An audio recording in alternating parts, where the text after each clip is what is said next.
March 22nd, 1944. Kassel, Germany, fog pressed low over the freight yards, thick enough to soften the glow of lanterns and dull the clang of distant couplings.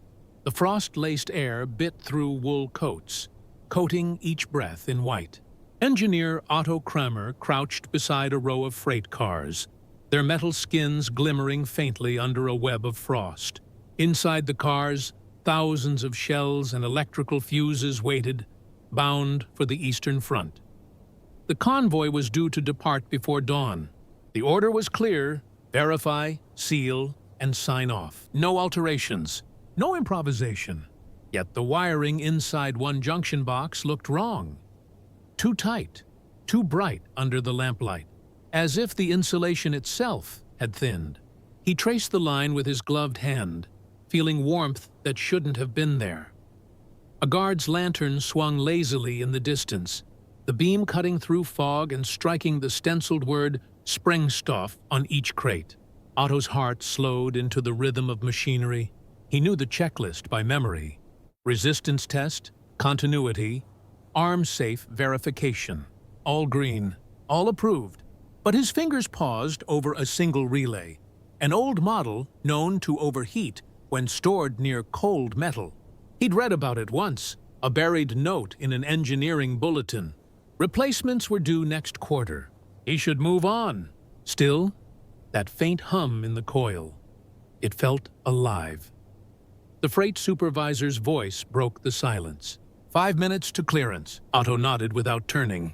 His pencil hovered above the report form. The relay's resistance read within tolerance, yet its glow seemed to pulse faintly in the fog. He could pass it. He could meet his quota. But he saw the train's path in his mind. Miles of snowbound track, the vibration of steel, the heat of brakes. One shorted wire and the whole line could vanish before sunrise. He lifted the fuse panel, rewound the contact spring by half a turn, and added an improvised resistor from his own toolkit, a forbidden adjustment. The hum faded. Silence returned. He exhaled slowly, sealing the cover. In the distance, a locomotive coughed awake, expelling a plume that drifted like smoke from a battlefield. The train was rolling east. Otto watched it vanish into the fog, the rails gleaming like twin strands of wire stretching toward a horizon he'd never see. Hours later, news would filter back: an air raid on the castle yard at dawn, direct hits on loaded convoys. The train he'd cleared was one of the few that made it out intact. In the debrief, no one mentioned the relay. No one asked about the adjustment. The forms all read operational. He signed them quietly, handed them in, and returned to the line. Years later, he would recall the warmth of that faulty coil more vividly than the war itself, a simple contact point bridged by instinct. In the machinery of war, the smallest decision could outlast the men who made it. The system endured because someone, somewhere, broke the rule at the right time. Before the war, Otto Kramer worked beneath the soft rattle of trams in Stuttgart. His hands were steady, his tools lined in perfect order, his repairs invisible when done right. The hum of copper through relays and carbon brushes was his rhythm. Measured, precise, quiet. He preferred it that way. The machine spoke in small signals, in the warmth of contact points, in the faint click when current found its path again. To Otto, the sound of electricity was the sound of control, something that obeyed logic, unlike men. By 1944, that same logic had been conscripted. Circuits he once tuned for trams now triggered fuses, detonators, and proximity relays. His workbench changed, but his hands didn't. He still leaned close, listening for the faint buzz of a live wire or the stutter of a dying one. Around him, soldiers came and went, voices always too loud, boots too heavy. Otto stayed by the wiring tables where silence meant function. He'd earned a reputation among the yard crews. When a unit failed, they called for the tuner. He could make broken detonators sing again, sometimes with nothing more than a scrap of copper or a drop of solder scavenged from a dead radio. He rarely spoke at mess. His comfort came from the steady order of his work, the torque of a screw, the balance of heat on a coil. Yet something had changed since the early years. Each inspection blurred into the next. Freight cars rolled east with labels he didn't read anymore. He knew what they carried: explosives, anti-tank shells, mines. He'd stopped asking which front they were bound for. Each car was an artery feeding a body that never slept. The system moved with precision, even when men faltered. The rules that governed him came from above, typed, signed, and sealed. No modification without authorization. No reconfiguration of tested circuits. He followed them at first. Then the failures began, small, unrecorded malfunctions. Circuits tested in warmth but died in cold. Fuses tripped under vibration. Once, an entire batch of timing units failed during transfer.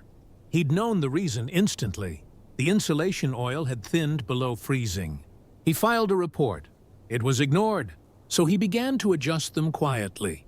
Half-turns, hidden resistors, shortened delay springs, tiny deviations that no inspector would notice. He told himself it wasn't rebellion, just correction. But correction became habit. The system rewarded silence, not initiative. He fixed things no one saw. Sometimes that meant saving a shipment from destruction. Other times it meant preventing one. He never said which. The war blurred intentions the same way fog blurred the rails. One line disappearing into another until direction itself felt uncertain.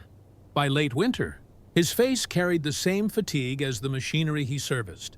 Oil under the nails, smoke in the jacket, the faint tremor of exhaustion mistaken for cold. He slept in barracks lined with tools instead of books, his bunk lit by the glow of an instrument lamp. He still heard the current at night, the low vibration through the walls. The machines didn't care if the war was won or lost. They only cared about contact, about flow. To the men above him, he was a name on an efficiency ledger, another technician keeping the supply lines breathing. To the men beside him, he was the quiet one who stayed behind after inspection, who never joined the jokes, who always looked at wires longer than necessary. To the system, he was perfect, reliable, invisible, replaceable.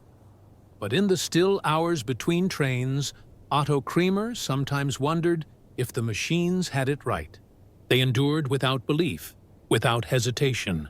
They failed only when touched by human hands. In a world built on circuits and orders, who decides when a correction becomes defiance? The ammunition trains leaving Kassel were not trains in the ordinary sense. They were arteries, iron and pressure, feeding the 4th Panzer Army across the eastern plains. Each line carried the rhythm of the Reich's war machine. Shells, primers, propellant, all measured not by need, but by tonnage. Every 6 hours, without deviation, a train rolled out. Its departure clocked like a heartbeat. Delay was not tolerated. Efficiency was doctrine. Under the pale glare of lanterns, Otto Kremer's crew worked in near silence. Their breath clouded above the brass and copper stacked high around them. The yard smelled of frost, steam, and oil. Every sound was mechanical. Chains dragged, couplings struck, valves hissed.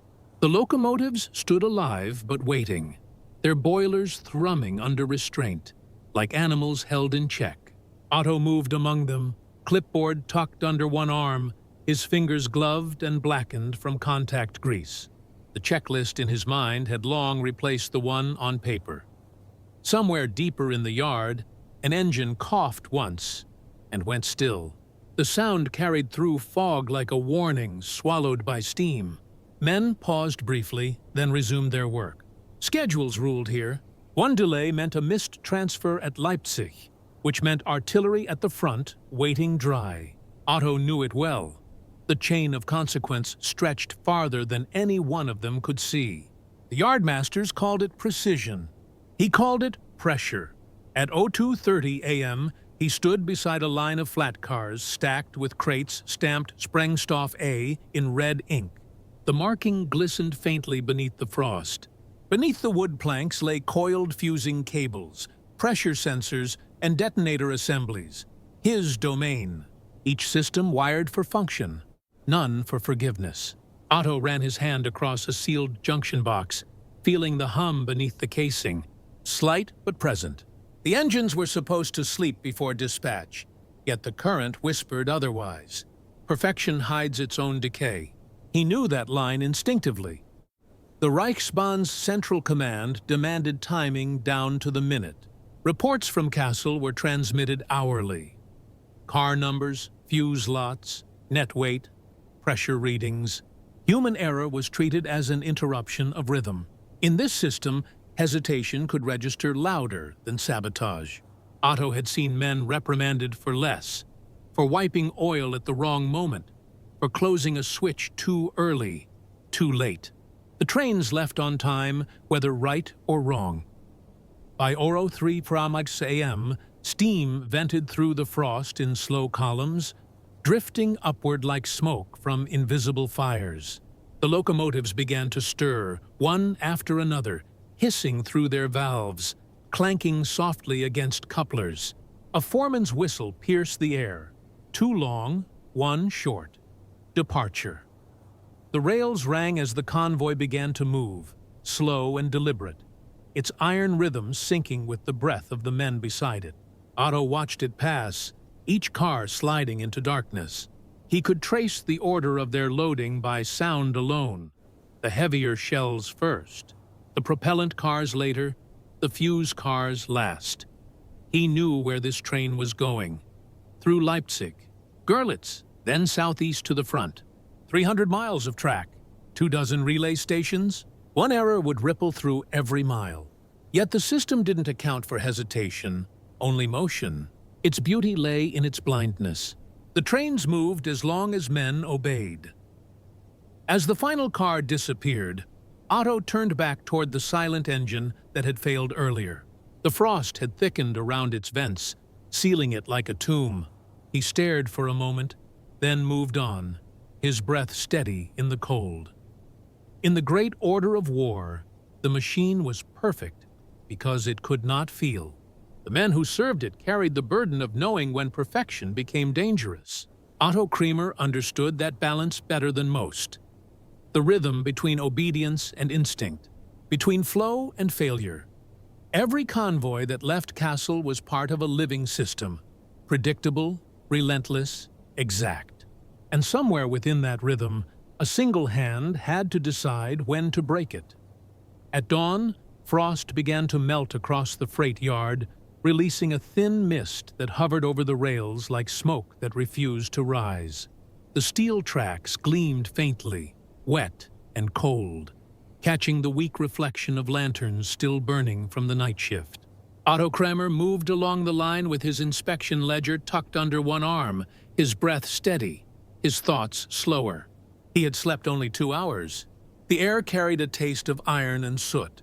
To the east, an engine rumbled awake, venting pale steam that drifted sideways through the mist.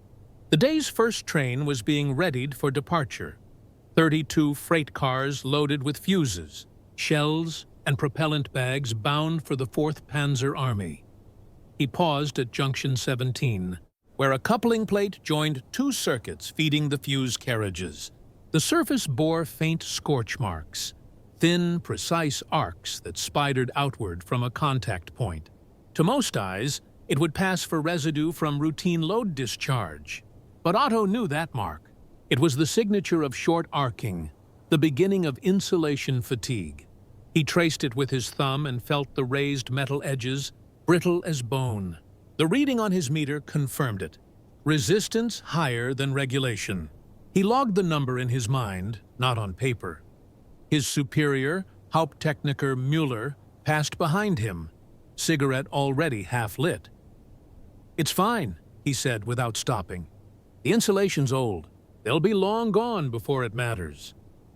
He tapped ash into the snow and kept walking. Otto nodded, but his eyes lingered on the plate. "They'll be long gone before it matters." The phrase settled like dust in his head, heavy and dismissive. By 7:02 a.m., the yard began to stir into rhythm. Shunting engines clanged. Chains rattled. The hiss of coupling valves bled through the fog. Otto stood near the relay housing, clipboard pressed against his chest. The reading still troubled him. The gauge needle wavered faintly even when idle. Current leaking where none should flow. He adjusted the probe once, then again. The hum returned each time, faint but certain. Somewhere beneath the metal casing, a wire was bleeding charge. He turned toward the supervisor's shack, hesitated, then stopped. A report meant delay. Delay meant inquiry. And inquiry meant suspicion. The last man who halted a departure over unverified anomalies had been reassigned to frontline depot duty, an unspoken punishment for hesitation. The system ran on speed, not doubt. Otto looked back at the relay and saw only movement. Men lifting crates, chains slapping against iron, steam thickening over the rails. He closed the housing and sealed the latch. When the line inspector approached, cigarette in mouth, Otto heard the faint snap again, the sound of a current jumping. The inspector struck a match, the flame reflecting off the casing's surface. For a brief second, light met metal, and Otto saw the wire pulse, a single spark hidden behind glass. The inspector didn't notice. He inhaled deeply, the ember flaring against the dull copper hue of the connector plate. The engine driver blew the whistle once.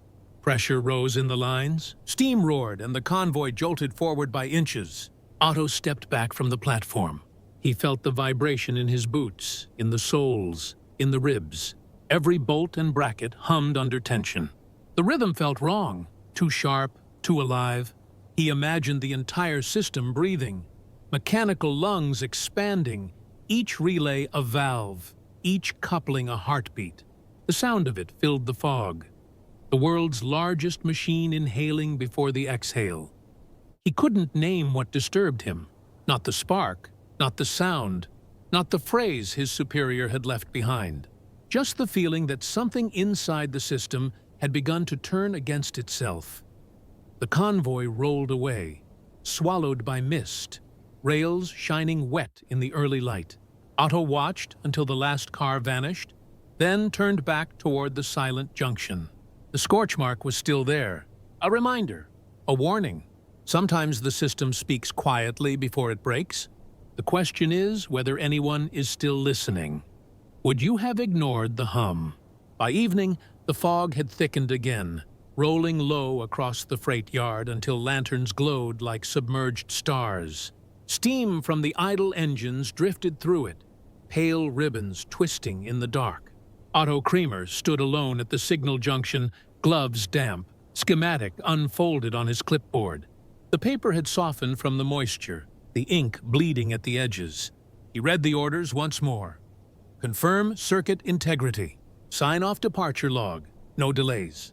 The handwriting was precise, deliberate, detached. The tone of command distilled to ink. The field phone at the control shed crackled alive. Inspection report. Line B. The voice on the other end belonged to the regional inspector, clipped and cold. It carried that bureaucratic chill Otto had learned to dread. The sound of men who measured safety in signatures, not in sparks. He gave his acknowledgement, his words short, his tone even. Final confirmation pending. There was silence, then a pause long enough to make its meaning clear. Pending is not acceptable, Engineer Kremer. Confirm and clear. That train leaves at 20-hour. He placed the receiver back on its hook. Around him, the yard's machinery murmured like a hive. Valves ticking, chains swaying, the faint metallic rhythm of readiness. Otto crouched near the relay box again. The scorch mark he'd seen at dawn had deepened. The metal around it was hot. He pressed a finger close, felt the radiating warmth through the glove. The circuit was drawing more current than the readings showed. The schematic before him mapped the connection like a confession. The grounding path was flawed.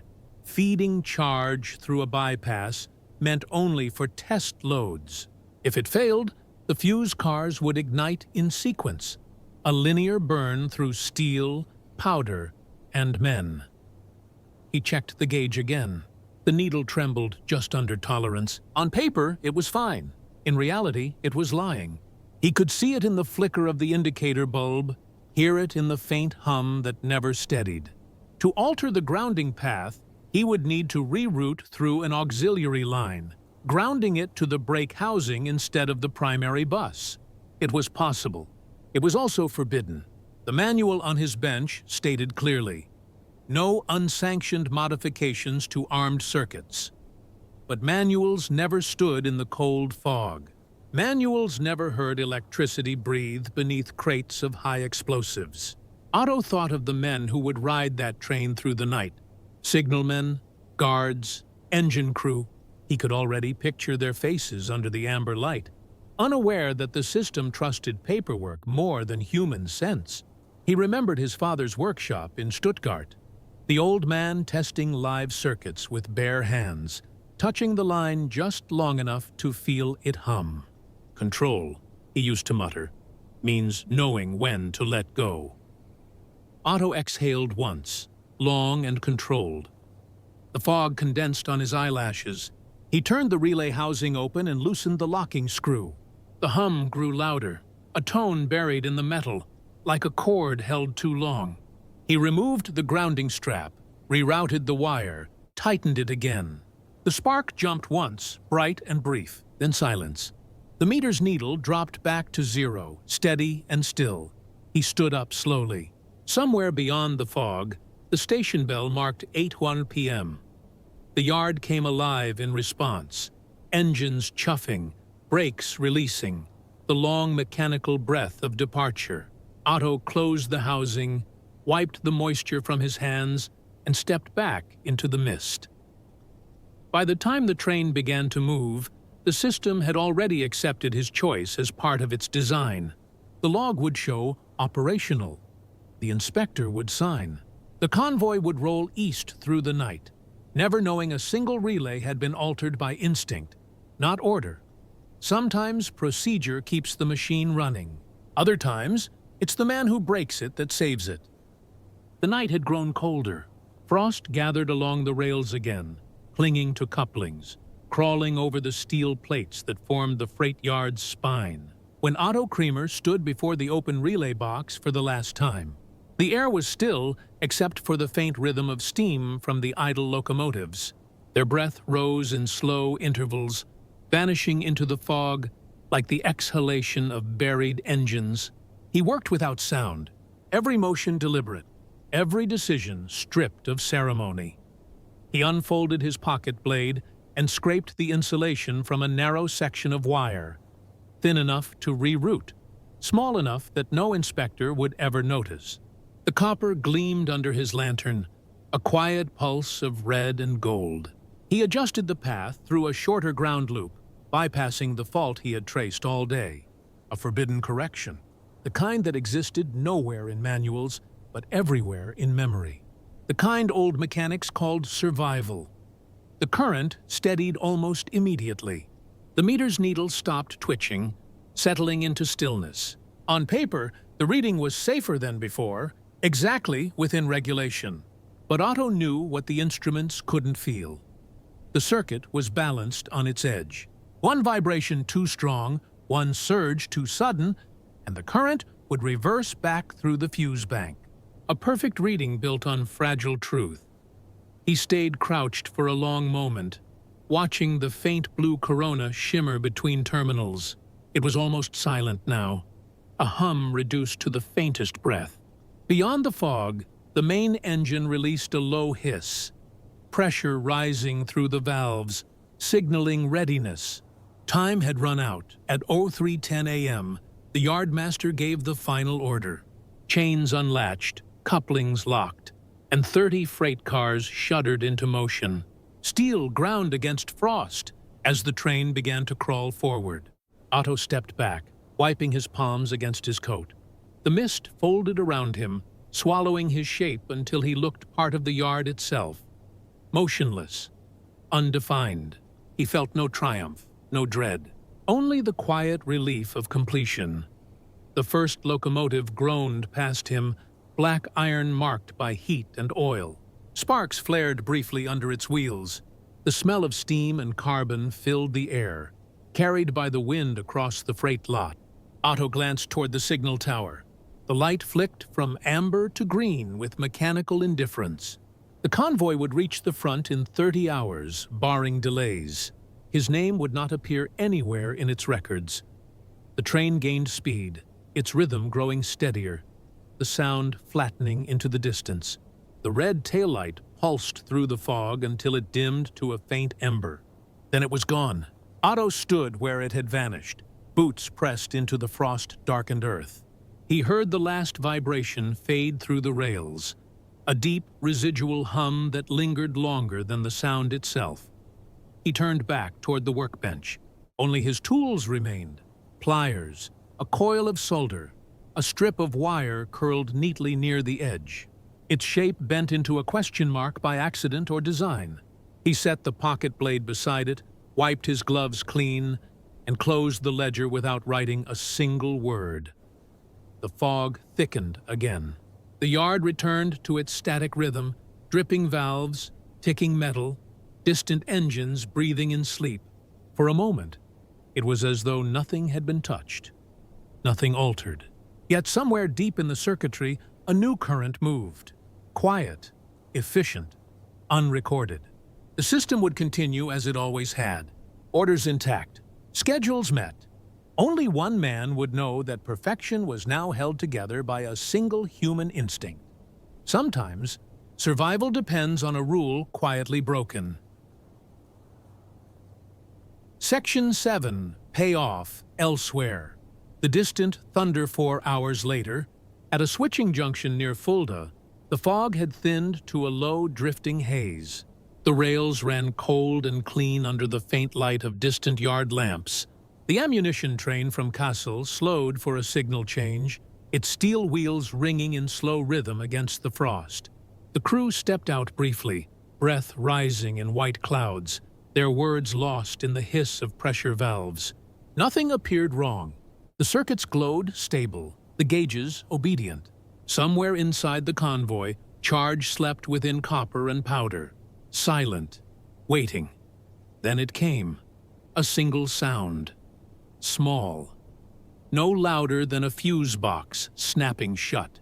A faint crack swallowed by the air. One witness, a signal operator half a kilometer away, later said he thought it was a coupling strike. Another described it as static, the kind that crawled over telegraph lines before a storm. Then came the second sound, sharper, fuller, followed by a bloom of orange that rose against the night like an inverted sunrise. The air folded, then tore. Freight cars erupted in sequence, not from impact, but from design. The same mechanical precision that once defined their loading now dictating their destruction. Each detonation triggered the next, rolling through the length of the train like a chain of dominoes made of fire. The sound carried across fields, through sleeping villages. Roof tiles rattled, windows cracked, cows startled in barns. For miles around Fulda, people woke thinking thunder had come early, echoing from the east.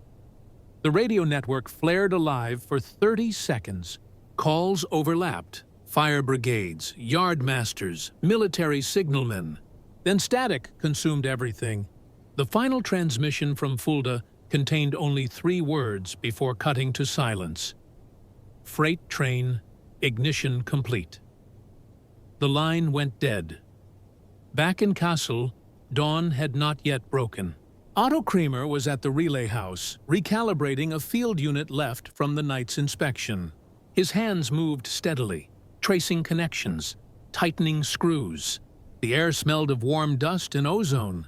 Behind him, the field phone clicked once, then crackled. A voice, subdued and faint through static, said only, "Ammunition train, gone." The rest dissolved into noise. Otto didn't move. He set his tool down beside the coil, eyes fixed on the meter needle. It held steady, unwavering, as if nothing outside existed. He didn't ask for clarification. He didn't need to. The balance had shifted somewhere far beyond him, a correction he had already felt coming. The system had consumed its own fault. He exhaled once, slowly. The sound blended with the hum of the live circuit beside him. The relay clicked, steady and indifferent. Around him, the machinery continued its rhythm, unchanged, unfeeling. Another train was already being prepared in the yard. The timetable would adjust. The ledger would note a loss, then resume. By mid-morning, smoke from Fulda was visible only as a gray smudge on the horizon. Reports would frame it as electrical failure. No mention of inspection, no mention of deviation. The records would show the system intact, the cause undetermined. Replacement orders were issued before noon. The network absorbed the impact, closing around the absence like metal cooling after heat. In the silence that followed, Otto wound the spare wire from his bench into a tight coil and placed it in his pocket. The day continued as scheduled. Men shouted, valves hissed, locomotives awoke. The world returned to its pattern. Somewhere, a stopwatch that had once measured current now lay buried under wreckage. Its ticking ended at the moment of detonation. Systems endure. Men vanish into them.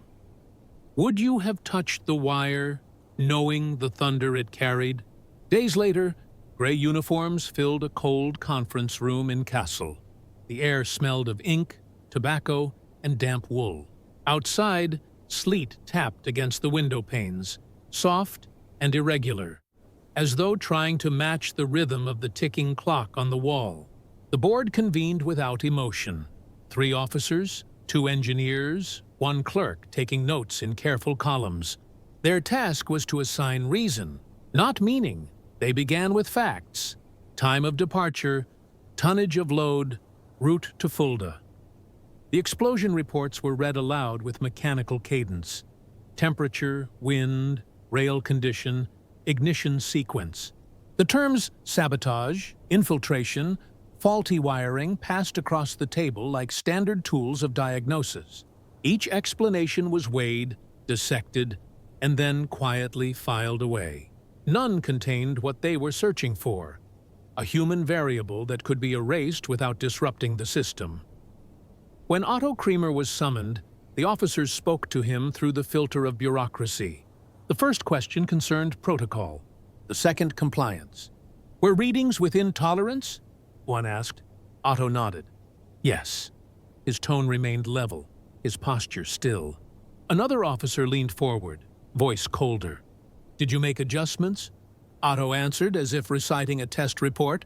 All circuits matched specification at dispatch. Nothing more. They studied him for signs of guilt, hesitation, tremor, shift in breath. There were none. To them, his calm resembled ignorance or perhaps obedience. They recorded it as no anomaly detected. The hearing lasted less than an hour. A formal statement followed, stamped with red ink. No external sabotage. Probable materials fault. In truth, Otto understood exactly what had happened. The system had corrected itself in the only way it knew, through destruction. His alteration, intended as protection, had become the trigger. Yet to confess would achieve nothing. The system did not recognize conscience as input. It recycled blame like any other resource, redistributing it until no one part bore the full load. Machines failed cleanly. Men did not. He was reassigned 2 weeks later to a munitions plant outside Hanover. No commendation, no punishment, just a transfer order folded into his ration booklet. His new post involved voltage testing on delay fuses. Monotonous, silent work. Each relay click sounded identical, each current reading perfectly stable.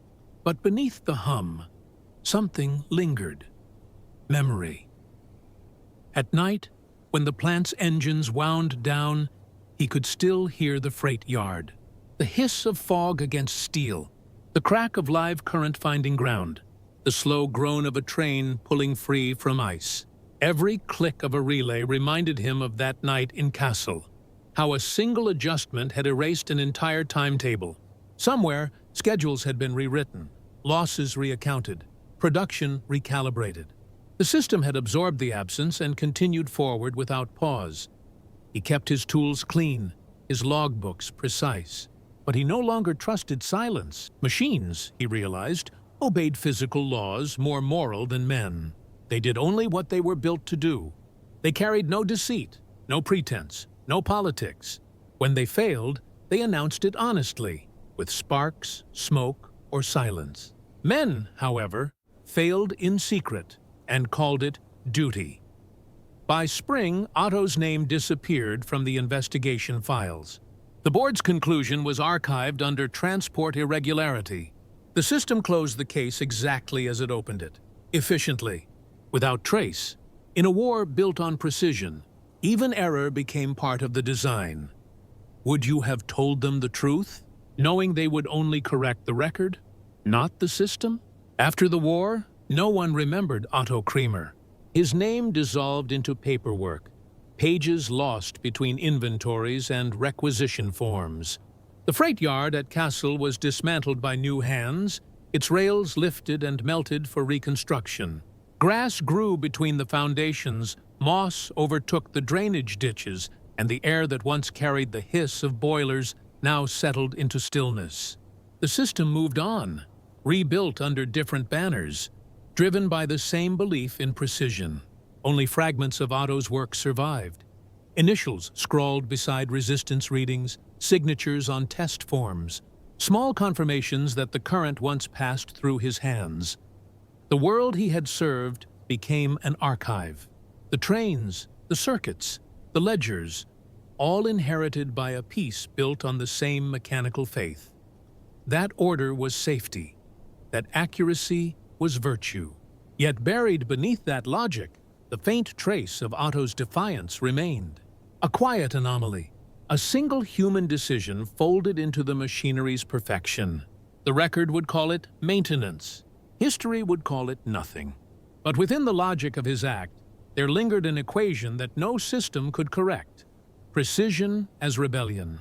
Fault as justice. By the 1950s, the old yard was replaced by a power turbine factory. Workers arrived each morning to the same rhythm. Whistles, sirens, and the dull metallic heartbeat of progress. They never knew that the concrete beneath their feet had once been scorched by the explosion of a train, nor that a man had stood here once, adjusting a single wire. The foundations carried no plaque, no warning, only the hum of new engines rising from the ruins of the old. In industrial philosophy, failure is a statistic, measured, categorized, resolved. But human failure resists classification. Otto Kremer's act was neither sabotage nor loyalty. It was a form of control, a gesture made within silence. He understood what the system never could, that perfection hides decay, that the purest current can burn without warning. To break the rule was not defiance, but understanding. In an empire of procedures, that was the most forbidden knowledge of all. Elsewhere, nations recorded victories in tonnage, distance, and production rate. But the real victories of war were quieter, found in the moments when men like Otto chose to alter one connection, disrupt one perfect line, and remind the machine that its rhythm depended on human hands. The factories that followed would repeat his discipline but forget his doubt. They would prize precision, never realizing that its greatest strength had once been used to undo itself. Decades later, when the factory finally closed, the archives listed no entry for the man who rewired a fuse in 1944. His initials on a resistance log were misread as a drafting mark. His workbench was scrapped with the rest of the yard's equipment. The only thing that endured was the principle his silence had embodied. That control is not obedience, but judgment. That systems endure not because men follow them, but because someone, somewhere, knows when not to. In the calculus of war, some victories are written in reports. Others vanish in smoke, erased by their own necessity. Otto Kremer's story belongs to the latter, a moment where a machine corrected itself by human instinct, not command. The result was destruction, The legacy was balance. Some say precision saves lives. Others know it sometimes demands a fault. Would you have trusted the fuse or your instinct?